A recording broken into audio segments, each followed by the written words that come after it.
Hey YouTube, this is my Traxxas 33 Revo that I've been working on. I've done a few things since the last video, and I thought I'd just do a quick update video. I've also got the new off the bump box sitting right there. It's my new off the bump box, but I'm gonna do a quick review on it and tell you guys what I thought about it. I know there's a couple of reviews out there, but I'm just gonna give you my rundown over it and see what you guys tell you what I think about it. Been building this truck for since actually I've been building this truck over the winter, and the reason I built this truck is because a lot of people told me that it wouldn't hang with the truggies, wasn't good enough, the design was bad, things like that nature. I built this because they said it couldn't be done, and if this inspires somebody to go out and do something with one of their RCs, great. If you have any questions about it and the modifications I've done, I will do my best to answer it. I'm not a professional RC car driver. I'm not a professional RC car builder, anything like that. I'm an amateur, just having fun. This has been a lot of fun also, so I'm real proud of it. Like I said, if I inspire someone to go out and do something crazy with theirs, hey, more power to you guys. So I'm gonna go over the mods that I've done real quick, and I've got two questions to ask, and then I'm gonna do a review on the off the bump box real quick. The first modification you'll notice offhand is my new Savox throttle servo. This is a 1258. It's the speed and torque on it is 0.8. I'm sorry, 0.08 with a 166 pounds of torque. Okay, this thing is a night and day difference over the stock throttle servo. The single best upgrade I've made on this truck. It's unreal how fast this thing is, and I'm going to demonstrate it in just a minute and show you. The next upgrade that I've done is I've got rid of that Z-bend. Traxxas supplies you a Z-bend brake linkage for your rear disc brakes. Okay, that thing was flimsy and weak, and the brakes just didn't seem consistent. So what I did was I built and I took this right off Traxxas' website. This is not my design. I'm not going to lay claims to it. This came off the Traxxas website. Okay, I did modify it to fit my needs a little bit better, but overall, same general design. Turnbuckle off of a Traxxas Jado. I had a spare parts laying around. That's what I've used. This whole entire mock-up took me 20 minutes to mock up, build, and finally assemble it all and put it all together and make it functional. Little screw holder back here is how I now adjust my brakes, and that's all I got to do. Just turn it. That's easy enough. Anybody can do that. And what this little knob back here is for your front brakes. You got this little silver knob right here. What I did was I drilled it out with a little bit smaller drill bit than the threads on the size of the turnbuckle. Threaded it in, called it good. Then I locked it down with a hex head screw and nut on the bottom of a round servo horn. That's basically the two mods that I've done since my last video. Those very nice mods.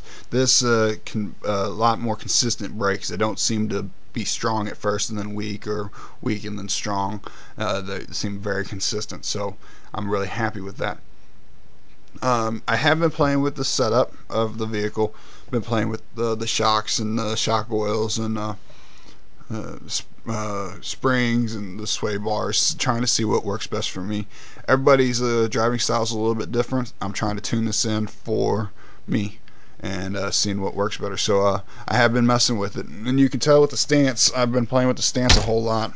Didn't used to sit this well, but there's the front, sitting really good, sitting real level all the way around. I won't be able to pan all the way around it. I'm connected to a power cord right now, but I'll flip it around and show you in the back. And this thing is so dirty for me playing with it. Apologize that the build is taking so long, but it's kind of a slow process. I haven't had a whole lot of time. I did get some time today to play with it, and I took full advantage of it and got to play with it. I got to clean it up. I'm gonna take it out and hit it with the compressor. For you guys that run nitros, hopefully don't leave your carb open when you're blowing these off. You want to put something over your carb, put your air filter over your carb, hold your finger over it, whatever you got to do before you spray it off. You don't want stuff getting down in your motor and messing up your motor. It'd be a bad situation. So protect your motor, guys. You know that though. Now I'm going to demonstrate this throttle servo real quick, and hopefully you can see this. Hopefully this will be pretty good.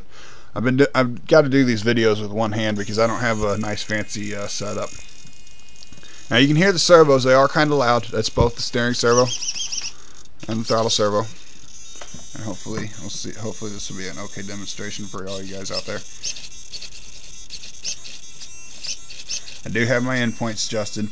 The reason these servos are so loud is because they're always trying to find their center point. This is what I've been told.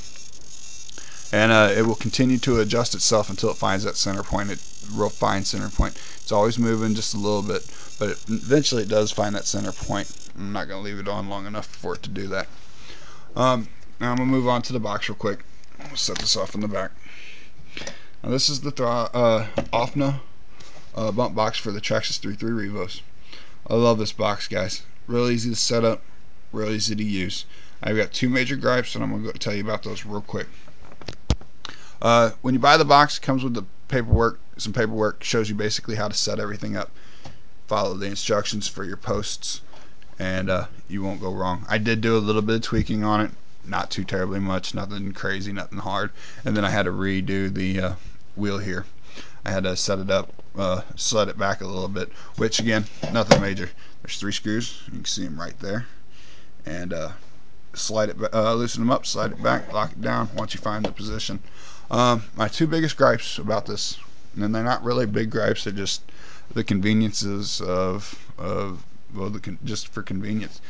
There's a guide screw, I believe is what it would be referred to as, when you push down on the top of the box to make contact. Sometimes, right there, see that? It locks down. For you guys that use bump boxes, you'll be able to see what I'm talking about. Look, see, it's not coming up. There's no nothing. It's locked down. I gotta figure out and address that issue. Also, the old school boxes used to have battery meters on the sides or on the front, somewhere on the box, and you could also plug in a spare glow igniter and use your bump box battery to use your start your car with.